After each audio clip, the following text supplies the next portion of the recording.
وسلام على عباده الذين اصطفى أما بعد أعوذ بالله من الشيطان الرجيم بسم الله الرحمن الرحيم ومن أحسن قولا ممن دعا إلى الله وعمل صالحا وقال إنني من المسلمين وقال رسول الله صلى الله عليه وسلم من حسن إسلام المرء تركه ما لا يعنيه أو كما قال عليه الصلاة والسلام صدق الله مولانا العظيم وصدق رسوله النبي الكريم.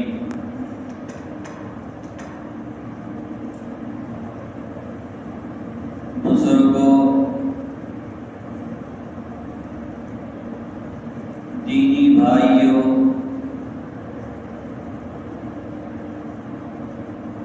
ایک بات ہر موقع پر اور ہر بیان میں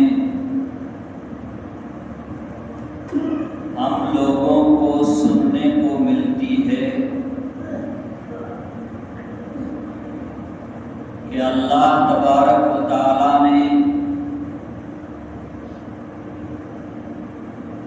ہم کو دنیا کے اندر بھیج کر کے مسلمان بنایا.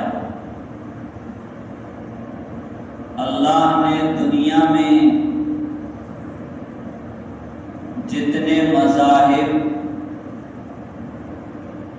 اور جتنے انبیاء اور جتنے رسولوں کو بھیجا، ان نبیوں اور ان رسولوں میں سب سے آخری نبی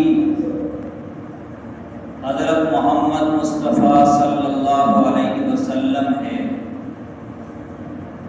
سب سے آخری دین اور سب سے آخری دھرم جو اللہ تعالیٰ کو مقبول اور اللہ کو کے یہاں پسندیدہ ہے،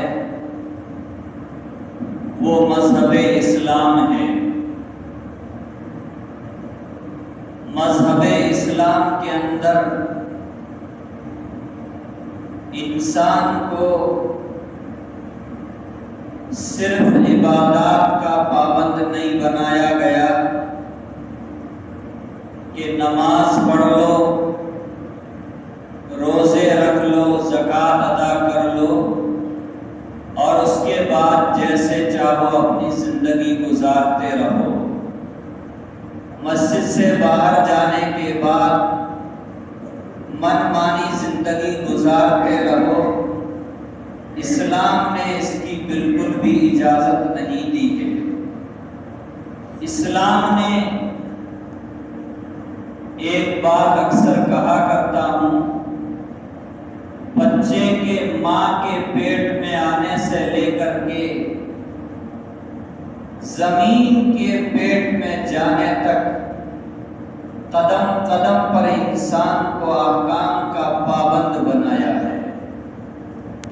ماں کے پیٹ میں ہے، اس کے ساتھ کوئی مسئلہ آئے شریعت اس کا حکم بھی بتاتی ہے. بچپن کی زندگی ہے، اسلام وہاں بھی ہم کو احکام کا پابند بناتا ہے. جوانی کی زندگی ہے، بڑھاپے کی زندگی ہے، بیماری کی حالت ہے، تندرستی کی حالت ہے. مسلمان جس حالت میں بھی رہے، اسلام یہ کہتا ہے کہ اللہ کے احکام کا پابند بن کر کے رہے. عبادات بھی اس کو انجام دینی ہے، اپنے معاملات کو بھی صاف ستھرا رکھنا ہے، اپنے رہن سہن کو، اپنے معاشرے کو، اس کو بھی پاکیزہ بنانا ہے اور اپنے اخلاق کو اپنی عادات کو اور اپنی خصلتوں کو بھی اچھا بنانا ہے۔ مسلمان جب ان ساری چیزوں کو لے کر کے چلتا ہے تو اس مسلمان کو، اس ایمان والے کو حقیقی معنی میں کہا جاتا ہے یہ کامل مسلمان ہے، یہ کامل ایمان والا ہے۔ اور اگر مسجد میں آ کر کے تو ہم نماز تو اللہ کے حکم کے مطابق پڑھتے ہیں، رسول اللہ صلی اللہ علیہ وسلم نے جو طریقہ بتلایا ہے اس طریقے کے مطابق ہم نماز پڑھتے ہیں۔ لیکن مسجد سے باہر جانے کے بعد جب دوسرے میدانوں میں ہوتے ہیں، زندگی کے دوسرے شعبوں میں ہوتے ہیں، دوسرے مراحل میں ہوتے ہیں، تو ہم زندگی کو اپنی من مانی طور پر یا دنیا کے دوسرے لوگ آزاد ہو کر کے آوارگی کی حالت میں جس طرح کی زندگی گزارتے ہیں، اگر ہم بھی اپنی زندگی کو اسی طرح گزارنے لگیں، میرے بزرگوں اور نوجوان ساتھیوں، اللہ کے یہاں ہم حقیقی معنی میں مسلمان نہیں ہیں، اللہ کے یہاں حقیقی معنی میں ہم ایمان والے نہیں ہیں۔ اس لیے ہم کو کوشش کرنی چاہیے، دوڑ دھوپ کرنی چاہیے، یہ فکر رکھنی چاہیے کہ ہماری زندگی نبی کریم صلی اللہ علیہ وسلم کے طریقے کے مطابق گزر جائے۔ قرآن میں اللہ تعالیٰ نے ہم کو اس کا حکم بھی دیا ہے، ما آتاکم الرسول فخذوہ وما نہاکم عنہ فانتہوا، رسول تم کو جو چیز دے تم اس کو پکڑ لو۔ رسول علیہ السلام تم کو جن کاموں کے کرنے کا حکم دیں تم ان چیزوں کو پکڑ لو، اور رسول اللہ صلی اللہ علیہ وسلم ما نہاکم عنہ، جن کاموں سے، جن باتوں سے، جن چیزوں سے تم کو منع کرے، اللہ فرماتے فانتہوا، اے مسلمانوں تم اس سے رک جاؤ، تم اس سے باز رہو۔ اور رسول اللہ صلی اللہ علیہ وسلم کی ذات سراپا نمونہ ہے، سراپا آئیڈیل ہے، قابل تقلید ہے۔ آپ کی پوری زندگی ہزاروں صفحات کتابوں کے اندر لکھی ہوئی ہے۔ آپ سوتے کیسے تھے، اٹھتے کیسے تھے، گھر میں کتنی دیر ٹھہرتے تھے، نماز کیسے پڑھتے تھے، لین دین کیسے کرتے تھے، آپ کی عادتیں کیا تھی، آپ کے اخلاق کیسے تھے، آپ نے جہاد کے میدان میں کیا کیا، دعوت کے میدان میں کیا کیا، علم کے میدان میں کیا کیا، ساری چیزیں کتابوں کے اندر لکھی ہوئی ہیں۔ قرآن کریم میں اللہ تبارک و تعالیٰ فرماتے ہیں لَقَدْ كَانَ لَكُمْ فِي رَسُولِ اللَّهِ أُسْوَةٌ حَسَنَةٌ، اے مسلمانوں اللہ کے رسول صلی اللہ علیہ وسلم کی ذات میں تمہارے لیے بہترین نمونہ ہے۔ اللہ کے رسول صلی اللہ علیہ وسلم کی ذات تمہارے لیے بہترین نمونہ ہے۔ آپ کی ذات کو سامنے رکھ کر کے زندگی گزاری جائے، ایک مسلمان کی زندگی ایسی گزرے گی جو زندگی اللہ کو مطلوب ہے، اور جس زندگی سے اللہ راضی ہوتے ہیں اللہ کے رسول صلی اللہ علیہ وسلم راضی ہوتے ہیں۔ ہم روزانہ سنتے ہیں،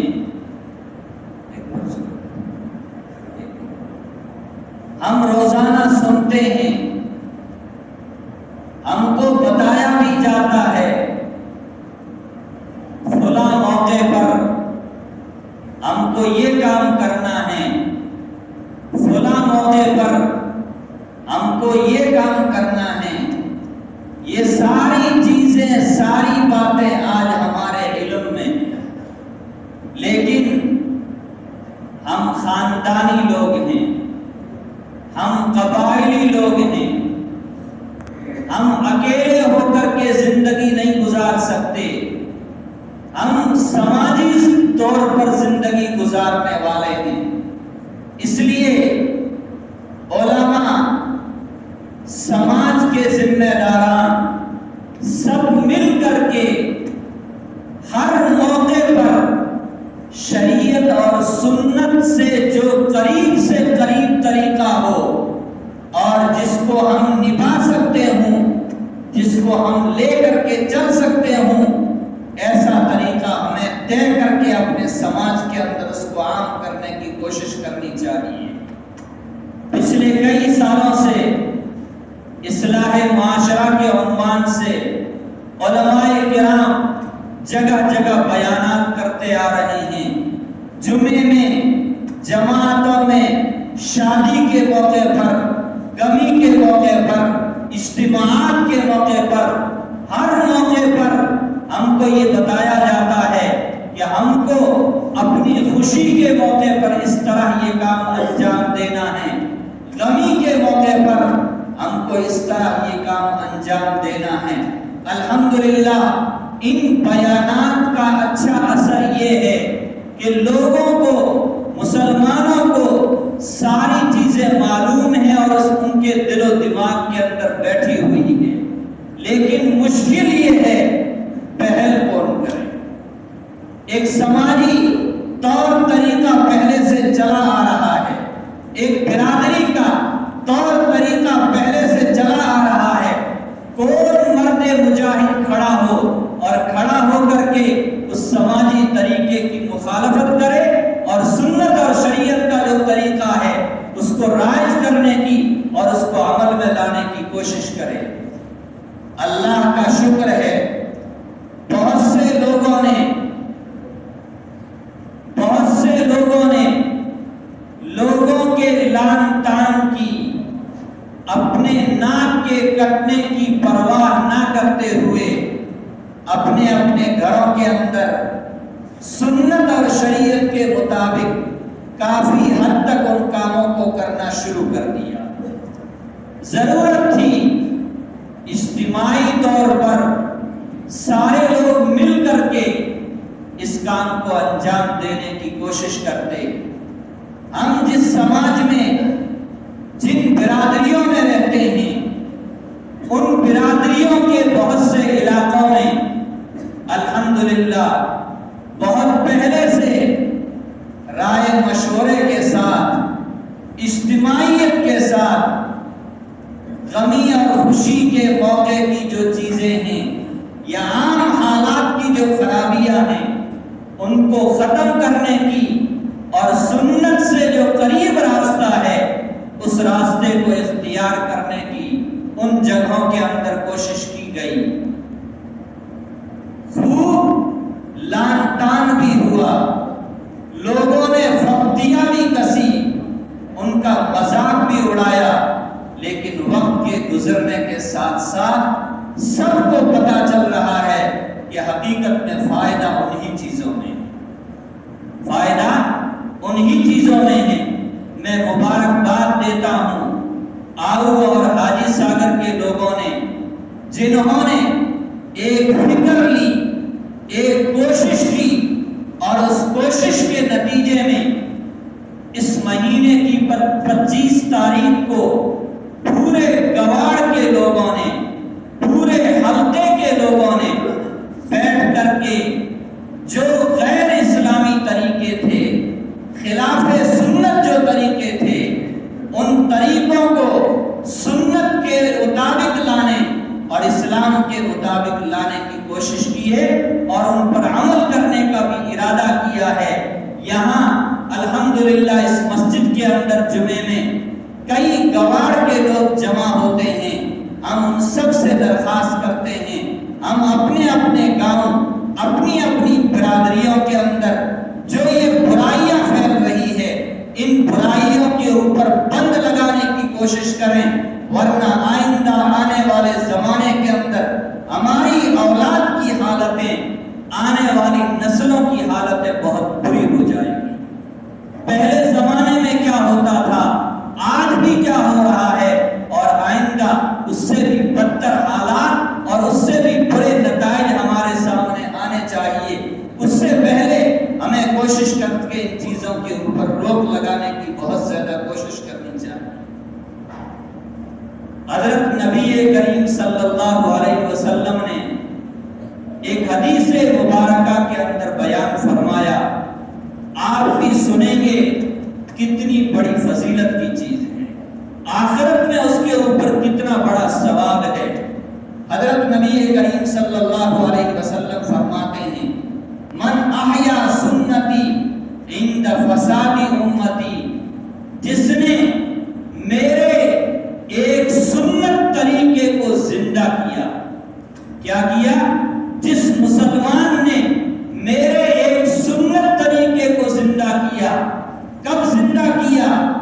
امیتت بعدی، میری وہ سنت میرے بعد مٹا دی گئی تھی، میرے بعد ختم کر دی گئی تھی۔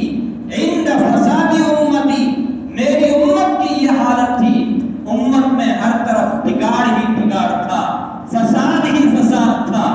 ایسے فساد، ایسے فتنے کے ماحول میں ایک مسلمان کھڑا ہوتا ہے اور کھڑا ہو کر کے اللہ کے نبی صلی اللہ علیہ وسلم کے ایک سنت طریقے کو زندہ کرتا ہے۔ حضرت نبی کریم صلی اللہ علیہ وسلم فرماتے ہیں، کل قیامت کے دن اللہ تبارک و تعالی اس کو 100 شہیدوں کا ثواب عنایت فرمائیں گے۔ کتنا؟ 100 شہیدوں کا۔ شہید اس کو کہا جاتا ہے، اور آخرت میں حقیقی شہید وہ ہوتا ہے جس کی میدان جہاد کے اندر گردن کٹ گئی ہو، جس کی جان چلی گئی ہو، اس کو شہید کہا جاتا ہے۔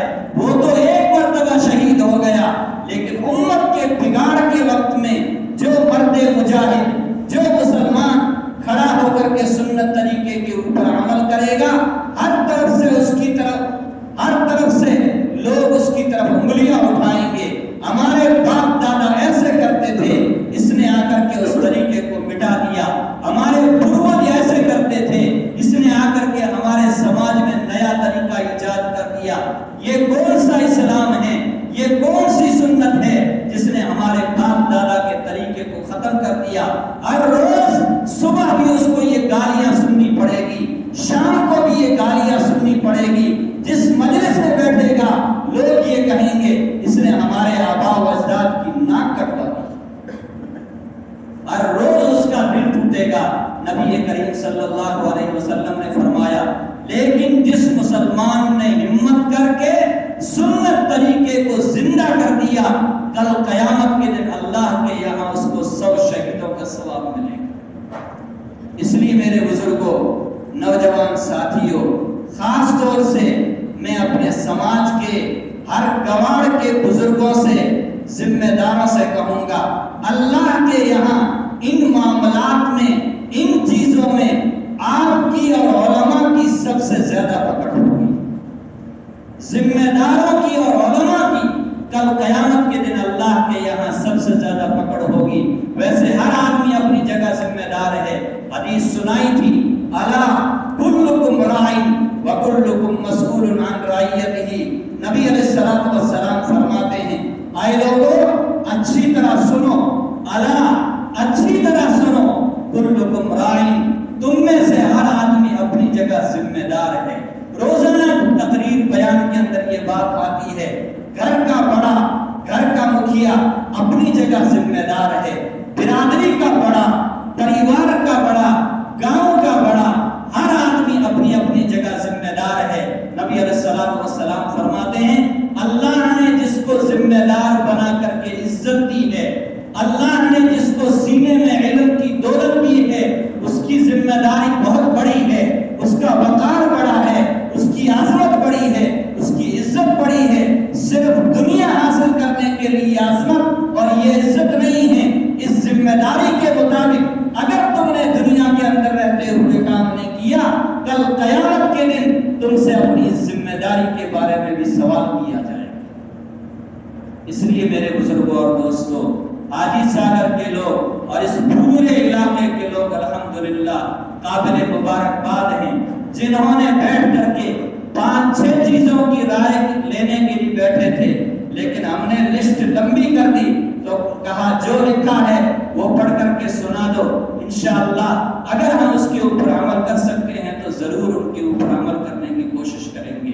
میں بزرگوں کو بھی اور جن نوجوان ساتھیوں نے اس کے لیے محنت کی، دوڑ دھوپ کی، لوگوں کو جمع کرنے کے لیے ڈاڑیوں میں ہاتھ ڈالے، ان کے سامنے جا کر کے عاجزی کی. میں اللہ سے دعا کرتا ہوں اللہ کل قیامت کے دن ان کو بہترین بدلہ نصیب فرمائے. Thanks for watching. Don't forget to like, comment, share and subscribe to Al Wahid channel.